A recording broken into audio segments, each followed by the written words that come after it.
Okay.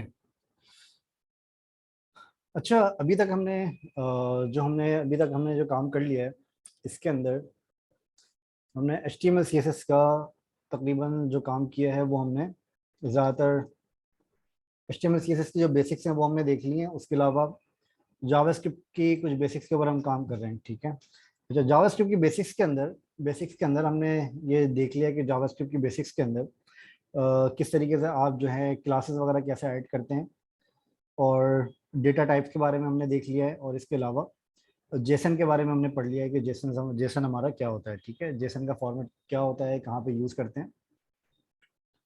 अच्छा, आज के सेशन के अंदर हम दो तीन चीज़ें देखेंगे। एक तो सबसे पहले हम देखेंगे कि अरेज क्या होते हैं, ठीक है। और अरेज की हम दो टाइप्स देखेंगे, जिसके अंदर एक हमारे पास अरे की टाइप है। अपनी स्क्रीन को मैं थोड़ा सा जूम कर देता हूँ। अच्छा, मेरी आवाज़ आप लोगों के पास क्लियर है, आई होप, ठीक है। अगर कोई प्रॉब्लम है आवाज़ के अंदर तो बता दीजिएगा प्लीज़।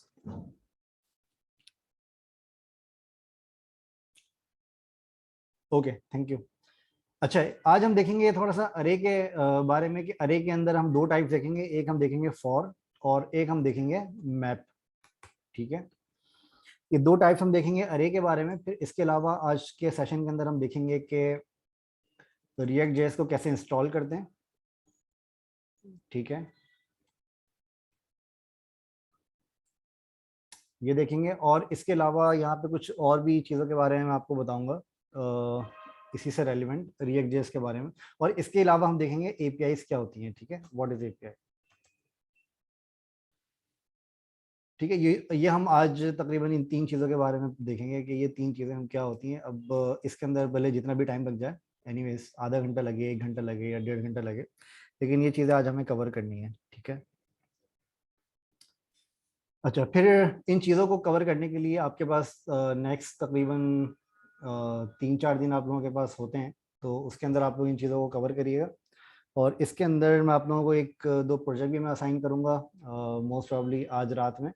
तो ये है कि आप लोगों को उन प्रोजेक्ट्स के ऊपर काम करना होगा, और जो भी चीज़ें अभी तक हमने सीखी हैं वो आपको वहाँ पर अप्लाई करनी पड़ेगी, ठीक है। तो आप उनको अप्लाई करेंगे, अप्लाई करने के बाद आप उनको सबमिट करेंगे।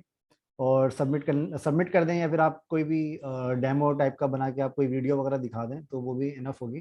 फिर उसके अंदर मैं डिसाइड करूंगा कि जैसे आप लोगों का कोड में रिव्यू करूंगा, कोड के अंदर आप लोगों के कोई प्रॉब्लम्स हैं, कोई आप लोगों को इश्यूज आ रहे हैं, तो उनके ऊपर मैं आप लोगों को फीडबैक्स प्रोवाइड करूंगा कि फीडबैक्स मतलब आपने कोड के अंदर क्या मिस्टेक करी है। और उसके अंदर अगर आपने कोड अच्छा किया है तब भी मैं आप लोगों को फीडबैक प्रोवाइड करूंगा।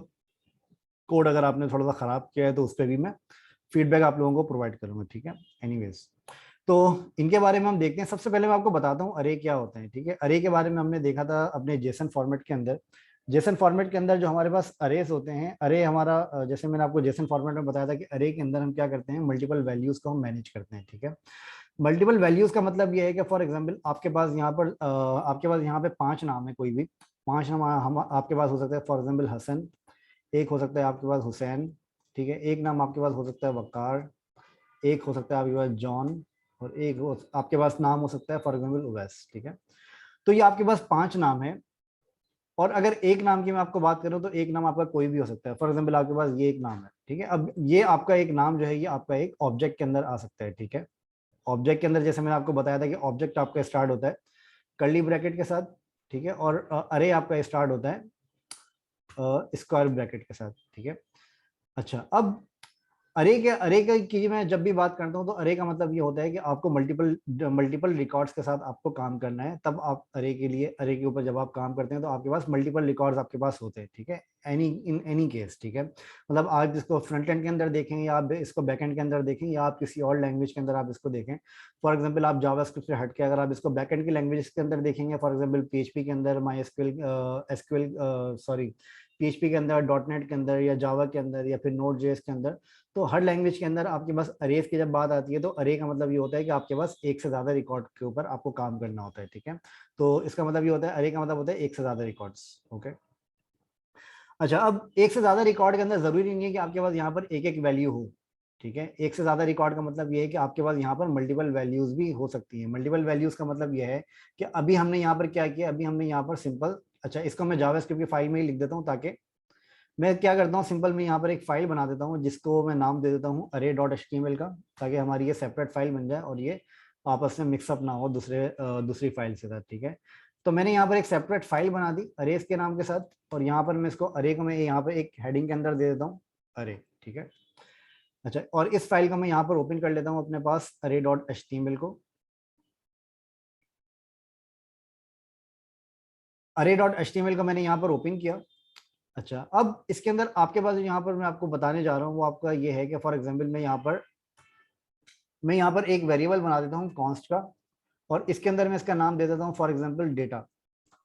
ठीक है, और इसके अंदर जैसे कि मैंने यहाँ पर अपने यूजर्स की लिस्ट मैंने यहाँ पर बनाई थी, यही सेम यूजर्स की लिस्ट मैं यहाँ पर भी पेस्ट कर देता हूँ। ठीक है, अब इसके अंदर जो मेरे पास यूजर्स आ रहे हैं, अब इन यूजर्स को मुझे क्या करना पड़ेगा, इन यूजर्स को मुझे स्ट्रिंग में कन्वर्ट करना पड़ेगा, क्योंकि ये मेरे पास स्ट्रिंग्स हैं। ठीक है, अच्छा, अब इसके अंदर ये मैंने आपको डेटा टाइप बताई थी, अगर आपको याद हो तो यहाँ पर मैंने आप लोगों को कुछ डेटा टाइप्स बताई थी। एक आपके पास थी स्ट्रिंग, एक आपके पास डेटा टाइप थी इसके अंदर ऑब्जेक्ट, और एक आपके पास इसके अंदर था बुलियन, और उसके अलावा आपके पास इसके अंदर था इंटीजर, या फिर आप न्यूमेरिक भी बोल सकते हैं। ठीक है, तो ये सारी आपके पास यहाँ पर डेटा टाइप थी, जिसके अंदर मैंने अभी यहाँ पर जो आपके पास डेटा टाइप जो मैंने यहाँ पर यूज करी है, ये डेटा टाइप हमारे पास है स्ट्रिंग की। एक अरे के अंदर हमारे पास मल्टीपल वैल्यूज हैं, और मल्टीपल वैल्यूज हमारे पास किस चीज की हैं, मल्टीपल वैल्यूज हमारे पास हैं स्ट्रिंग में। ठीक है, स्ट्रिंग फॉर्मेट के अंदर। ठीक है, अच्छा, स्ट्रिंग फॉर्मेट मैंने जैसे आपको बताया था कि स्ट्रिंग फॉर्मेट जो आपका होता है वो आपका कोड्स के अंदर डिफाइन करते हैं आप। ठीक है, अब कोड्स आपको यहाँ पे सिंगल भी हो सकता है और डबल कोड भी हो सकता है, तो अगर आप सिंगल कोड के अंदर इसको रखते हैं तब भी ये स्ट्रिंग फॉर्मेट है, और अगर आप इसको डबल कोड में रखते हैं तब भी आपका स्ट्रिंग फॉर्मेट ही होता है। ठीक है, अच्छा, अब इसके अंदर फॉर एग्जाम्पल अगर आपके पास यहाँ पर कोई नंबर है, फॉर एग्जाम्पल यहाँ पे आपके पास कोई नंबर है, तो अभी भी इस नंबर का फॉर्मेट जो है वो आपका स्ट्रिंग है, जब तक आप इसको कोड्स के अंदर से बाहर नहीं करेंगे। ठीक है, अब ये जो आपका नंबर है ये अब आपका न्यूमेरिक फॉर्मेट है, और इसके अलावा अगर आप यहाँ पर इसको ट्रू रिटर्न करेंगे तो अब ये आपका बुलियन फॉर्मेट है। ठीक है, ये आपका बुलियन फॉर्मेट है जिसके अंदर आप ट्रू और फॉल्स आप रिटर्न करते हैं। अगर इस ट्रू को आप इसके अंदर इस तरह से रिटर्न करेंगे तो अब इसका मतलब ये है कि ये अब आपका स्ट्रिंग फॉर्मेट हो जाता है।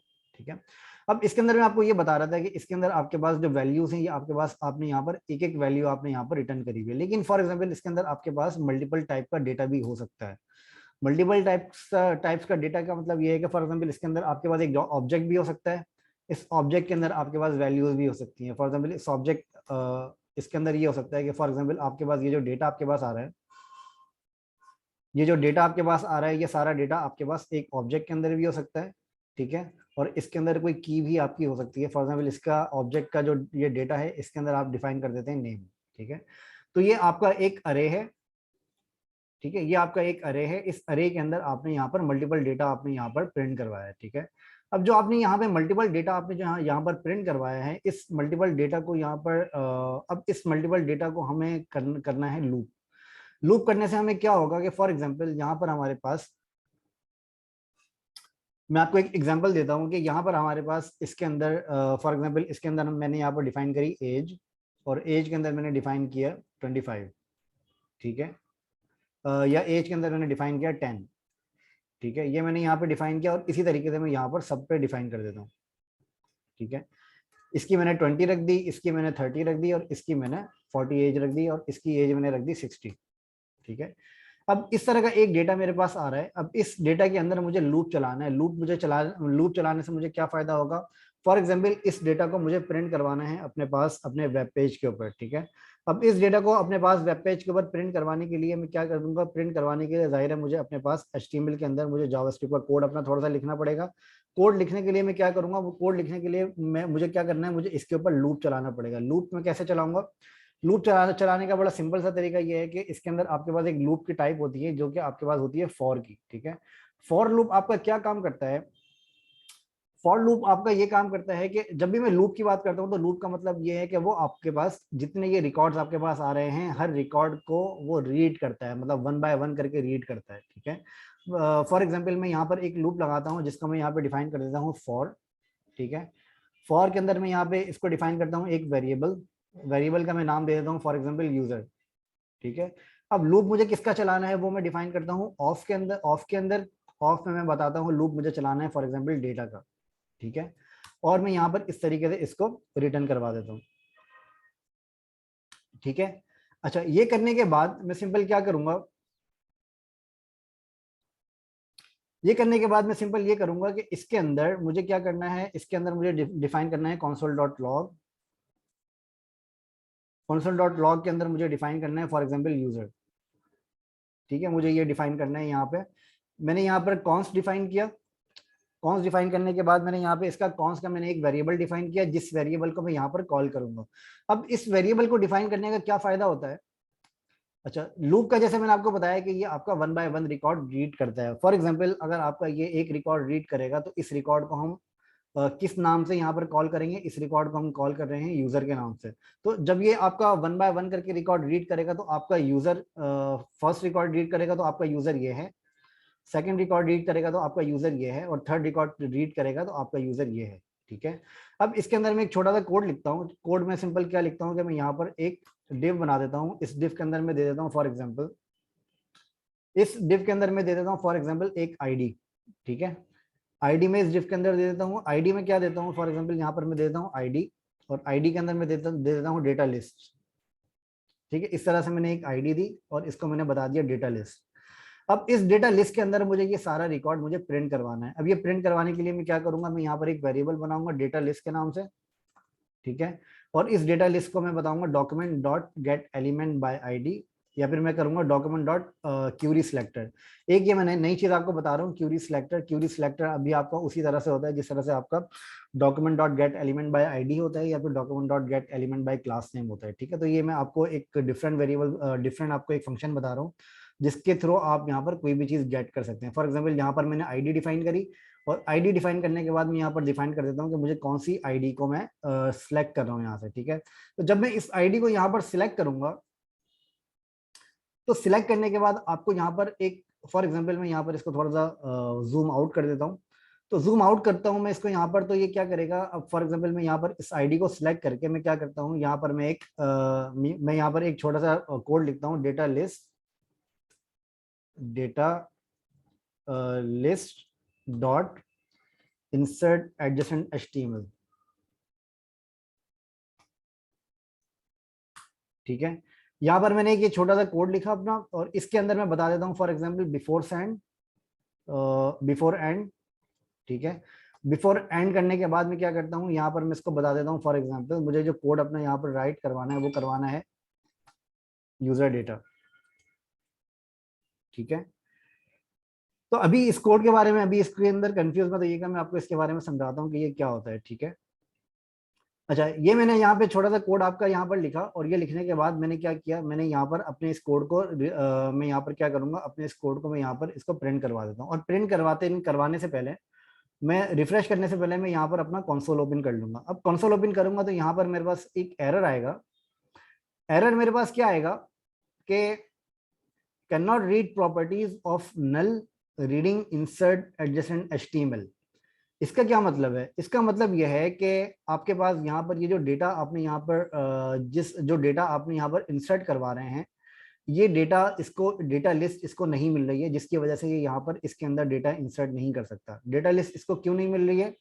डेटा लिस्ट इसको इसलिए नहीं मिल रही है, अगर आपको याद हो तो मैंने आपको शुरू में बताया था कि डेटा लिस्ट आपका जो आपकी जावास्क्रिप्ट या जो आपकी HTML है, वो आपकी लाइन बाय लाइन आपके कोड को रीड करती है। ठीक है, अब फॉर एग्जांपल जब आप यहाँ पर पेज को रिफ्रेश करते हैं तो ये आपका लाइन बाय लाइन इसको रीड करता है। अब जब ये इस लाइन तक पहुंचता है, तो इस लाइन तक पहुंचता है तो जाहिर है आपकी ये वाली लाइन रेंडर नहीं हुई होती, या फिर ये वाली लाइन आपकी लोड नहीं हुई होती ब्राउजर के अंदर। ठीक है, तो इस वजह से इसको ये डेटा लिस्ट यहाँ पर नहीं मिलता। अब इसके अंदर आप क्या कर सकते हैं? इसके अंदर आप ये कर सकते हैं कि फॉर एग्जांपल आप स्क्रिप्ट को उठा के अगर आप बॉडी के अंदर लास्ट के अंदर अगर आप रख दें, ठीक है, यहाँ पे अगर आप रखते हैं इसके अंदर, तो यहाँ पर रखने के बाद अब आप इसको रिफ्रेश करेंगे तो आपको यहाँ पर एक ये नजर आ रहा है डेटा जो आपने यहाँ पर प्रिंट करवाया है। ठीक है, या आपने प्रिंट करवाया यूजर डेटा जो कि आपको वहां पर नजर आ रहा है। अब इसके अंदर मैं क्या करता हूँ, इसके अंदर मैं यहाँ पे एक डिव बना देता हूँ ताकि ये डेटा मेरा लाइन ब्रेक्स के साथ आ जाए। ठीक है, अच्छा, अब ये करने के बाद अब आप यहाँ पर एक चीज नोटिस करेंगे कि जो डेटा आपका यहाँ पर रिपीट हुआ है, ये डेटा आपका रिपीट हुआ है 1 2 3 4 5 टाइम्स, ये डेटा आपका यहाँ पर रिपीट हुआ है। ठीक है, इसका मतलब यह है कि आपके पास यहाँ पर जितना रिकॉर्ड है का मतलब यह है कि अगर मैं यहाँ पर इसको कंसोल करूँ, console.log, ठीक है, और console.log के अंदर मैं यहाँ पे चेक करूँ डेटा, तो डेटा के अंदर जो मेरे पास रिकॉर्ड आ रहा है वो मेरे पास रिकॉर्ड आ रहा है इसका 5, ठीक है, लेंथ इसकी 5 आ रही है। तो ये 5 रिकॉर्ड इसने यहाँ पर 5 दफा यहाँ पर इसने लूप चलाया है, जिसके अंदर इसने इस डेटा को यहाँ पर प्रिंट करवा दिया। अब इसके अंदर मुझे जब प्रिंट करवाना है, वो मुझे प्रिंट करवाना है फॉर एग्जाम्पल इसका मुझे नेम, ठीक है। अब अगर आप यहाँ पर एक चीज नोटिस करें तो यहाँ पर मैंने क्या किया, यहाँ पर मैंने इसको यूजर के नाम से यहाँ पर मैंने इसको प्रिंट किया है, ठीक है। अब यूजर के नाम से प्रिंट करने का क्या मकसद है, इसको प्रिंट करने का ये मकसद है कि आप इसके इस फॉर के लूप के अंदर आप यहाँ पर यूजर की इंफॉर्मेशन गेट कर सकें, ठीक है। इस वजह से हमने यहाँ पर इसका एक वेरिएबल यहाँ पर हमने बनाया है, ठीक है। अच्छा, अब फॉर एग्जाम्पल यहाँ पर मैं करता हूँ यूजर, और यहाँ पर मैं एक चीज आप यहाँ पर नोटिस करिएगा, यहाँ पर अगर मैं इसको इस तरीके से मैं डिफाइन करता हूँ, फॉर एग्जाम्पल यहाँ पर मैं इसको डिफाइन करता हूँ यूजर, तो ये क्या करेगा, ये इस यूजर की इंफॉर्मेशन के बजाय, अच्छा अब एक चीज आप ध्यान में रखिएगा कि यूजर के अंदर से मुझे इसका नाम गेट करना है, ठीक है। अब नाम गेट करने के लिए मैं यहाँ पे क्या करूंगा, यूजर डॉट नेम, जो कि मैंने आपको लास्ट सेशन के अंदर भी बताया था कि आपको इसका पेरेंट का आपको चाइल्ड गेट करना है, ठीक है। तो पेरेंट आपका है यूजर और यूजर के अंदर आपका है नेम, ठीक है। तो ये आपको यूजर का नेम गेट करना है। अब ये इस तरीके से काम नहीं करेगा, ये कैसे काम करेगा मैं आपको इसका बताता हूँ। अभी अगर आप यहाँ पर देखेंगे तो यूजर डॉट नेम करके आपका यहाँ पर as it is variable print हो गया, लेकिन जो यूजर का नाम है वो यहाँ पर प्रिंट नहीं हुआ। वो कैसे प्रिंट होगा, अच्छा वो ऐसे प्रिंट होगा कि फॉर एग्जांपल अभी आपने ये जो नाम यहाँ पर दिया है वो आपने दिया है कोट्स के अंदर, ठीक है। आपको सबसे पहले क्या करना पड़ेगा, इन कोट्स को आपको इन साइन के अंदर कन्वर्ट करना पड़ेगा, ठीक है। अब ये साइन क्या कहलाता है इसके बारे में आपको बताता हूँ। या तो आप इन साइन के अंदर कन्वर्ट कर दें, या फिर आप ऐसे करें कि इसके अंदर आप फिलहाल आप ऐसे करें कि आप इसके अंदर डिव को आप एक कोट के अंदर कन्वर्ट कर दें, और इसके बाद आप यहाँ पर प्लस लगाएं, और प्लस लगाने के बाद आप यहाँ पर डिव को इस तरह से कन्वर्ट कर दें। प्लस क्यों लगाया इसके बारे में आपको बताता हूँ कि प्लस क्यों लगाया और इससे क्या फायदा होगा, ठीक है। इस तरीके से अगर मैं यहाँ पर इसको इस तरीके से अगर मैं इसको यहाँ पर प्रिंट करता हूँ तो यहाँ पर क्या होता है, फॉर एग्जांपल यहाँ पर मैं इसको प्रिंट करता हूँ तो अब यहाँ पर आपको नजर आएगा हसन हुसैन वकार जॉन और उवैस, ठीक है। आपको यहाँ पर 5 रिकॉर्ड्स आपके नजर आ रहे हैं। अच्छा, अब इस तरीके से प्लस करने से क्या होता है, प्लस करने से ये होता है कि आप जावास्क्रिप्ट के कोड को और आप अपने HTML को आपको अगर ज्वाइन करना होता है तो उसके लिए आप यहाँ पर प्लस लगाते हैं, ठीक है। जावास्क्रिप्ट के कोड को और HTML के कोड को, या फिर आपको किसी स्ट्रिंग को अगर आपको ज्वाइन करना है तो उसके लिए आप यहाँ पर प्लस का साइन लगाते हैं, ताकि आपका जावास्क्रिप्ट का कोड और आपका जावास्क्रिप्ट का कोड और आपका HTML का कोड या कोई स्ट्रिंग आपको अगर ज्वाइन करना है तो उसके लिए आप प्लस का साइन लगाते हैं, ठीक है। अब यहाँ पर मैंने क्या किया, सिंपल यहाँ पर मैंने ये किया कि मैंने यूजर का नाम यहाँ पर प्रिंट कर दिया, ठीक है। ये मैंने फॉर के लूप के थ्रू किया है। अब इसके अंदर अगर आप में से किसी का कोई क्वेश्चन है, कोई कंफ्यूजन है तो प्लीज बता दूं।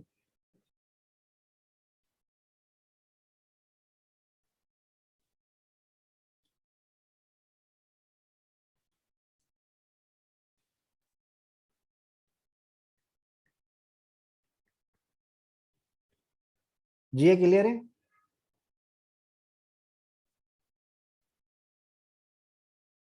Okay nice.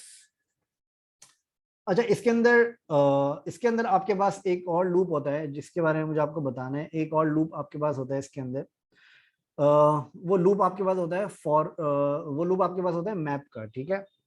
अच्छा, मैप का जो लूप आपके पास होता है वो होता है आपके पास ES6 की जावास्क्रिप्ट का वर्जन जो लेटेस्ट है उसके अंदर आपके पास होता है मैप का लूप, ठीक है। मैप और फॉर के अंदर ज्यादा डिफरेंस नहीं होता, ये बात ध्यान में रखिएगा कि मैप और फॉर के अंदर ज्यादा डिफरेंस नहीं होता टेक्निकली, ठीक है।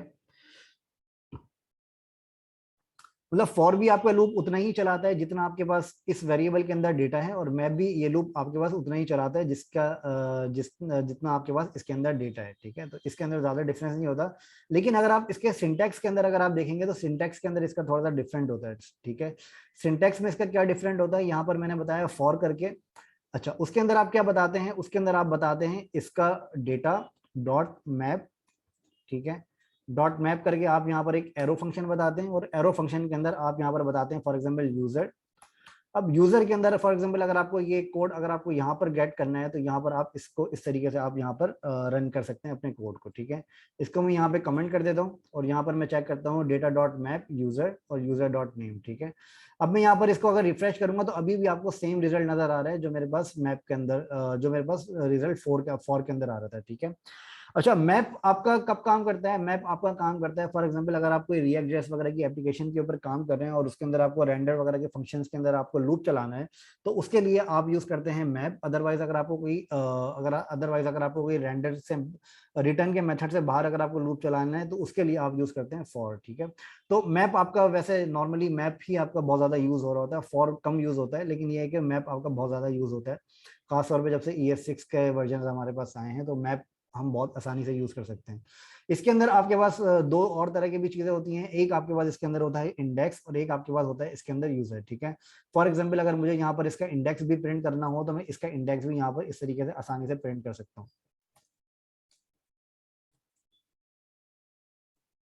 ठीक है, अब आपको यहाँ पर इसका इंडेक्स भी नजर आएगा जो कि 0 1 2 3 4 करके है।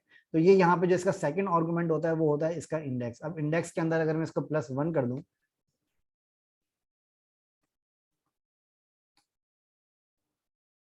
ठीक है, अगर मैं इसको +1 कर दूं तो अब आपको यहाँ पर इंडेक्स जो नजर आ रहा है, पहले ये 0 से स्टार्ट हो रहा था, अब ये स्टार्ट हो रहा है 1 2 3 4 5 करके। ठीक है, तो अब जितना आपका इंडेक्स आ रहा है उसको ये ऑटोमेटिकली +1 ये यहाँ पे ऐड कर देगा। ठीक है, अच्छा, जावास्क्रिप्ट के अंदर ये काम आप बहुत आसानी से कर सकते हैं कि फॉर एग्जांपल आपको कोई कैलकुलेशंस अगर यहाँ पर करनी है तो कैलकुलेशंस आप यहाँ पर बहुत आसानी से कर सकते हैं। अभी तक हमने कैलकुलेशंस नहीं देखी है। कैलकुलेशंस के बारे में अगर मैं आपको बताऊं तो ये बहुत ही आसान है कि फॉर एग्जांपल आपके पास यहाँ पर एक प्रोडक्ट की प्राइस है, फॉर एग्जांपल 140। ठीक है, और इसके बाद आपके पास यहाँ पर है एक शिपिंग कॉस्ट, आपके पास है फॉर एग्जांपल 50। ठीक है, और इसके बाद अब यहाँ पर आपके पास है टैक्स चार्जेस, आपके पास है फॉर एग्जांपल 40। ठीक है, टैक्स चार्जेस के बजाय मैं इसको कर देता हूँ सर्विस चार्जेस। ठीक है, अब फॉर एग्जांपल आपको ये वाला सारा डेटा आपको यहाँ पर इसको आपको यहाँ पर मैथमेटिक्स आपको यहाँ पर अप्लाई करनी है। मैथमेटिक्स क्या अप्लाई करनी है? अब आपको ये सारा जो डेटा आपके पास यहाँ पर आ रहा है, जो आपके पास वेरिएबल्स हैं, इन वेरिएबल्स को आपको यहाँ पर प्लस करना है। अब प्लस करने के लिए आपके पास क्या होता है कि फॉर एग्जांपल आप यहाँ पर इसको प्लस करना है, तो प्लस करने के लिए आप यहाँ पर बनाते हैं, फॉर एग्जांपल मैं यहाँ पर एक बनाता हूँ डिव। इस डिव के अंदर मैं रख देता हूँ फॉर एग्जांपल टोटल। ठीक है, और मैं यहाँ पर एक स्पैन बना लेता हूँ और इसके अंदर मैं आईडी रख देता हूँ टोटल प्राइस। ठीक है, अब फॉर एग्जांपल इसके अंदर मुझे टोटल प्राइस ऐड करना है, तो वो मैं कैसे ऐड करूंगा? इसके अंदर टोटल प्राइस ऐड करने का आसान सा तरीका है। इसके अंदर टोटल प्राइस ऐड करने का तरीका ये है कि चले ये मैं आपको असाइनमेंट दे देता हूँ, इसका टोटल प्राइस ऐड करना है। इसके अंदर यहाँ पर टोटल प्राइस इसके अंदर ऐड करके आपको दिखाना है। ठीक है, मैं आपको सिर्फ ये बता देता हूँ कि इसकी कैलकुलेशन आप कैसे निकालते हैं, फिर आप खुद मुझे इसके अंदर इसका टोटल प्राइस ऐड करके मुझे दिखाएंगे कल वाले सेशन के अंदर। जो लोग कर लेंगे तो अच्छी बात है, जो नहीं कर सकते तो फिर मैं आपको बता दूंगा कि ये कैसे होगा। ठीक है, तो टोटल प्राइस के अंदर आपको यहाँ पर इसका टोटल प्राइस करके दिखाना है। टोटल प्राइस कैसे होता है वो मैं आपको यहाँ पर दिखा देता हूँ। फॉर एग्जांपल आपको यहाँ पर console.log आपको करना है। ठीक है, console.log करने की मैं ये सिर्फ इसलिए कर रहा हूँ ताकि मैं आपको बता दूं कि इसका टोटल किस तरीके से करते हैं। आपने सिंपल यहाँ पर इन तीनों वेरिएबल्स को प्लस किया। ठीक है, तो सिंपल ये तरीका है आपके पास इसकी टोटल प्राइस को मालूम करने का। ठीक है, इसके अंदर और कोई आपके पास कोई रॉकेट साइंस नहीं है।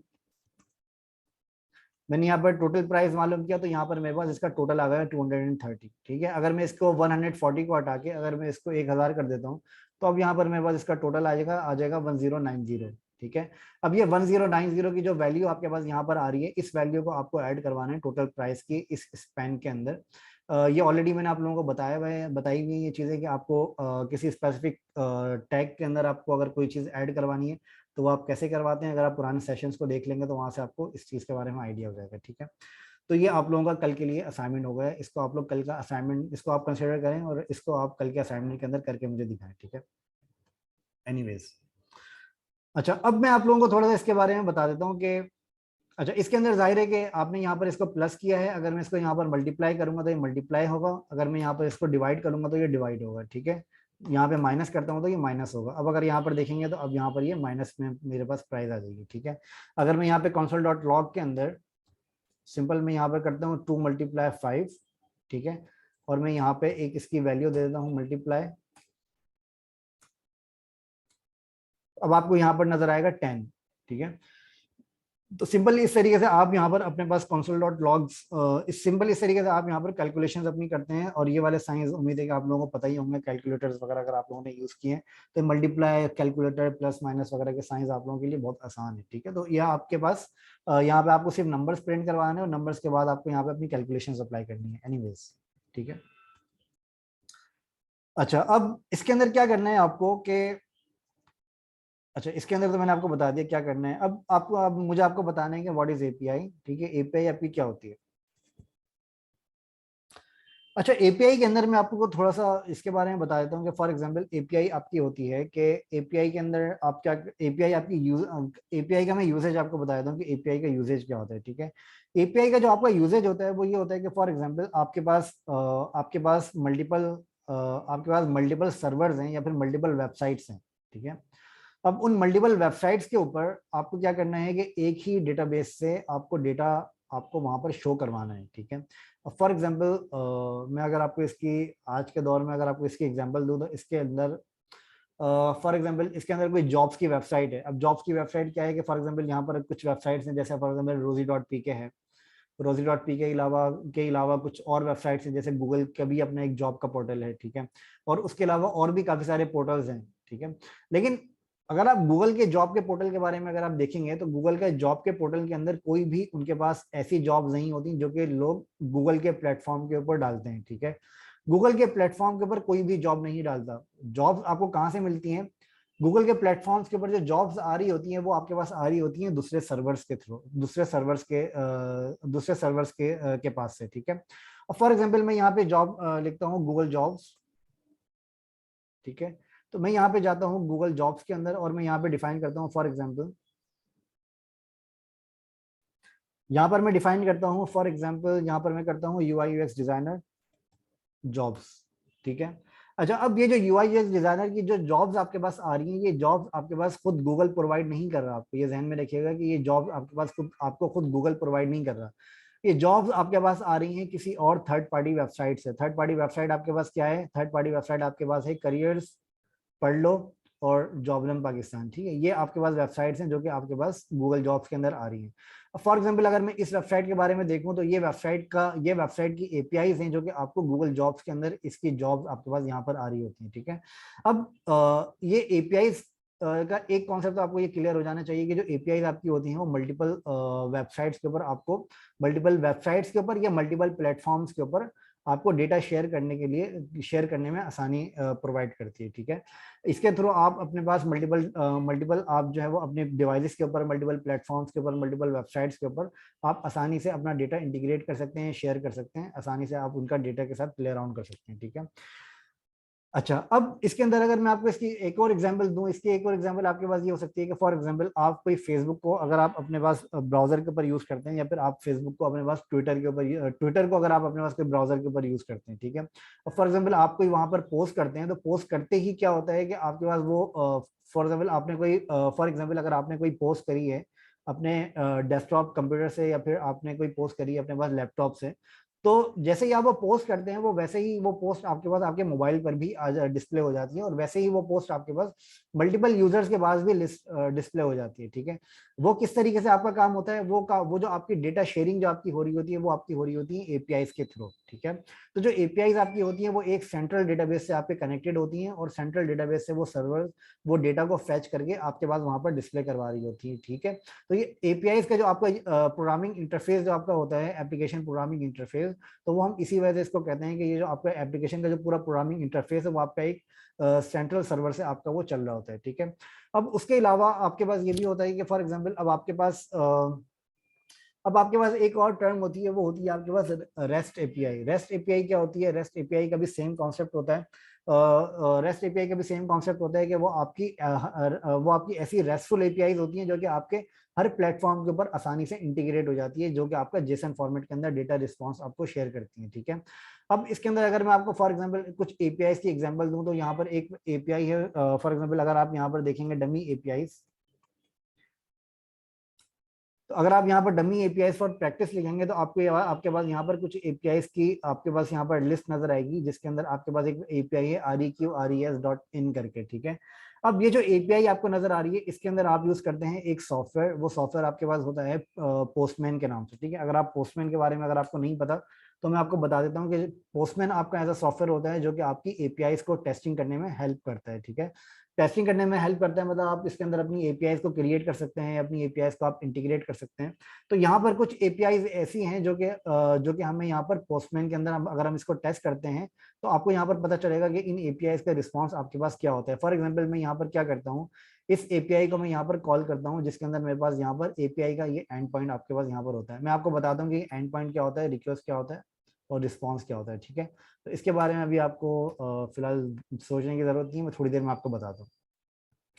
अब मैं यहाँ पे क्या करता हूँ, मैंने यहाँ पर एक एपीआई रिक्वेस्ट मैंने यहाँ पर करी और मैं यहाँ पर इसको सेंड करता हूँ। अब जैसे ही मैं इसको यहाँ पर सेंड करूंगा तो सेंड करने के बाद आपके पास यहाँ पर आपका एक रिस्पॉन्स आपको नजर आ जाएगा, ठीक है।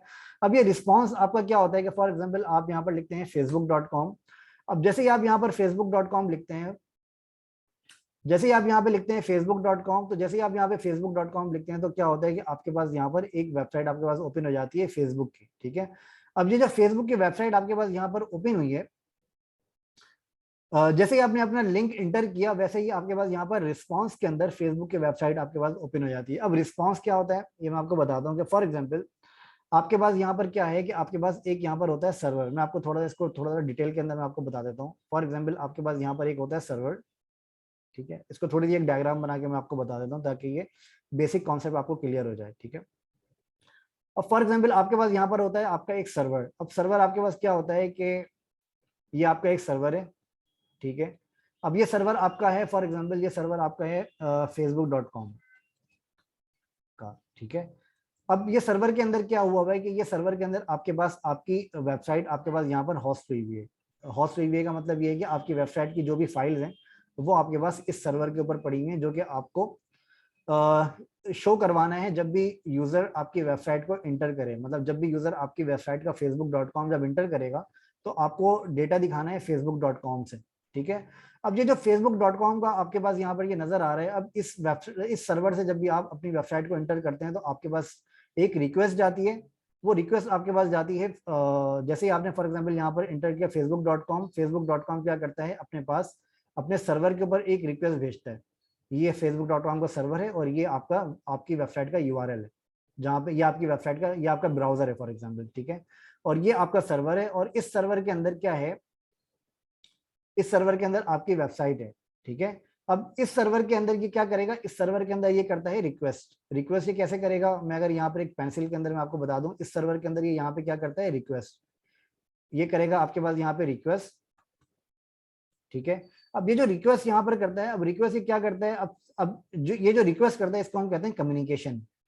कम्युनिकेशन अगर आप अपनी कम्युनिकेशन के बारे में देखेंगे, फॉर एग्जांपल आपकी जो कम्युनिकेशंस होती हैं वो आपकी होती हैं कि फॉर एग्जांपल आप किसी से सलाम करते हैं या फिर आप किसी से कोई क्वेश्चन करते हैं, तो कोई क्वेश्चन अगर आप करते हैं तो दैट मीन्स कि आप उसको रिक्वेस्ट कर रहे हैं कि वो आपको उस क्वेश्चन का रिस्पॉन्स दे, ठीक है।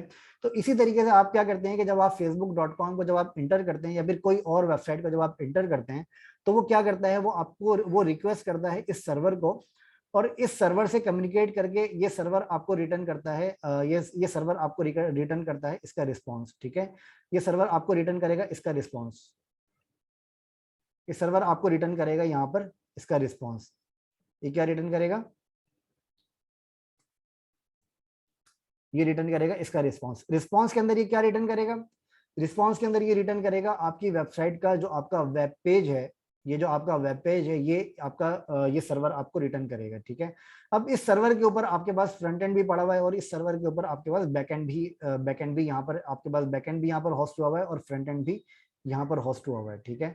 अब समटाइम्स ऐसा होता है कि आपके पास यहाँ पर एक सर्वर नहीं एक से ज्यादा सर्वर आपके पास होते हैं, ठीक है। एक से ज्यादा सर्वर्स आपके पास होते हैं। मैं आपको ये एग्जांपल बता रहा हूँ। फॉर एग्जांपल अब फेसबुक का जो आपका सर्वर है, अब फेसबुक का जो आपका एक प्लेटफॉर्म है, ठीक है, या फिर इसके अलावा फेसबुक के अलावा कोई दूसरा प्लेटफॉर्म अगर आप यहाँ पर देखें तो ये जो आपके पास प्लेटफॉर्म है फेसबुक का, अब इसके अंदर क्या होता है कि आपके पास यूजर्स जो हैं वो पूरी दुनिया से यूजर्स हैं। पूरी दुनिया का मतलब ये है कि अब ये जो यूजर्स हैं आपके पास, ये पूरी दुनिया में आपके पास इसके यूजर्स हैं, ठीक है, फेसबुक के। अब जो पूरी दुनिया के अंदर जो इसके billions of millions of users हैं, तो उन यूजर्स के अंदर क्या होता है कि वो यूजर आपके मल्टीपल रीजन से facebook.com को एक्सेस कर रहे होते हैं, ठीक है। अब जब वो facebook.com को एक्सेस करते हैं तो ये क्या करता है, ये आपको ट्रैक करता है, ये आपको ये चेक करता है कि जो आप जिस रीजन से आप एक्सेस कर रहे हैं, ये उसका नियरेस्ट सर्वर ये फाइंड करता है, ठीक है। ये उसका नियरेस्ट सर्वर फाइंड करता है और उस सर्वर से रिस्पॉन्स उठा के आपको यहाँ पर प्रिंट करवा देता है, ठीक है।